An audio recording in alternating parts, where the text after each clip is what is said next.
Good morning students. एक बार फिर से आपका मॉन्टब्रेसिया के यूट्यूब चैनल में स्वागत है।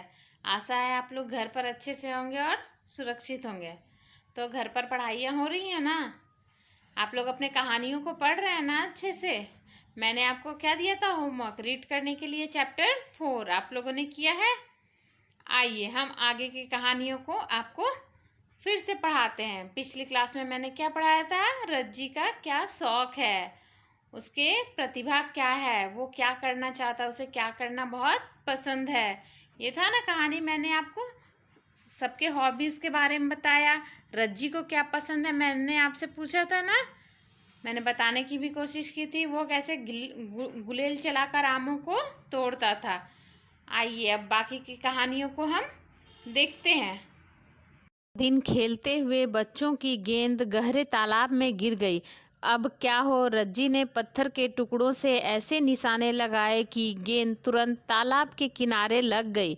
सुगंधा उसकी कक्षा में पढ़ती थी। वह अपना काम अच्छी तरह करती थी।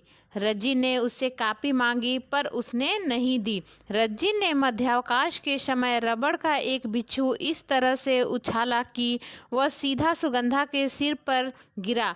वह चीख पड़ी। उधर रज्जी कक्षा से बाहर निकल गया। रज्जी के इन कारनामों से उसके माता पिता काफी परेशान थे। रोज रज्जी की तरह तरह की शिकायतें आया करती, कभी माली से, कभी पड़ोसी से, कभी स्कूल से। पढ़ाई में भी उसका ध्यान न लगता। उसके माता पिता को समझ में नहीं आ रहा था कि क्या करें। उन्होंने रज्जी के स्कूल जाकर समाधान ढूंढने का निश्चय किया। अगले दिन वे स्कूल के प्रधानाचार्य जी के पास पहुंचे।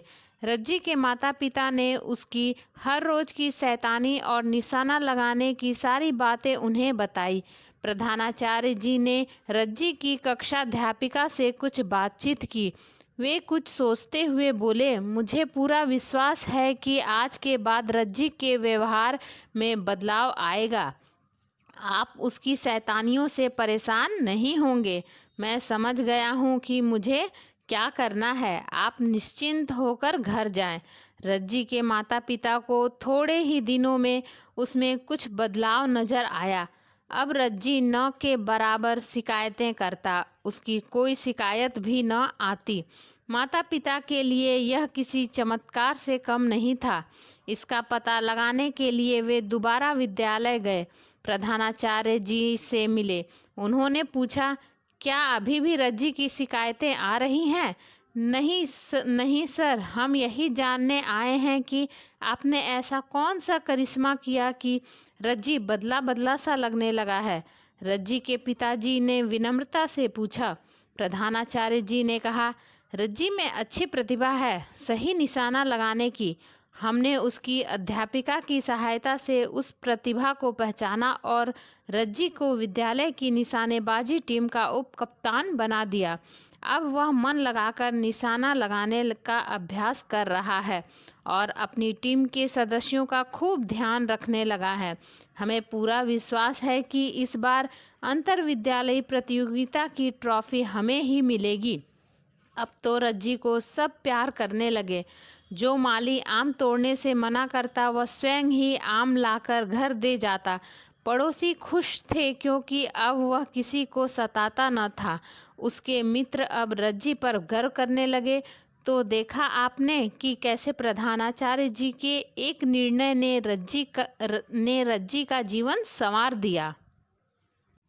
देखिए बच्चों, आप लोगों ने कैसे प्रधानाध्यापक जी ने रज्जी के प्रतिभा को पहचाना और उन्हें पता चला कि रज्जी को किस चीज़ का शौक था, निशाने लगाने का। और उन्होंने निशाने के प्रतियोगिता में उसे हिस्सा लेने के लिए बोला तब। और वह अंतर विद्यालयी प्रतियोगिता में कैसे जम करके अपना प्रतिभा को उभारने की कोशिश की उसने। और वह उसे उस काम में बहुत मन लग रहा था। आज जब उसके पसंद का काम उसे मिला तो वह बदमाशियां करना छोड़ देता है और वह अपने जो उसको पसंद है उसी चीज़ में वह अपने सारे ध्यान को लगाता है और शैतानियों को कम कर देता है। और क्या करता है? अपनी प्रतियोगिता की तरफ ज़्यादा ध्यान देता है और प्रतियोगिता में ही लीन हो जाता है। इस तरह से बच्चे शैतानियों के साथ साथ अपनी प्रतिभा पर भी ध्यान देना चाहिए, ताकि वो अपने जो उनके अंदर जो प्रतिभा है उसमें वह क्या कर सकें, प्रतिभा को उभार सकें, और माता पिता को भी उसमें उनका सहयोग करना चाहिए। ठीक है बच्चों, कैसे लगी आपको कहानियाँ? नेक्स्ट क्लास के लिए आपका होमवर्क क्या रहेगा? आपने चैप्टर 4 को अच्छी तरह से पढ़ना है। पिछला वाला जो मैंने पढ़ाया था वहाँ उसके आगे पूरे चैप्टर 4 को आपको अच्छे से रीड करना है। ठीक है बच्चों, नेक्स्ट क्लास के लिए आपका यही होमवर्क रहेगा।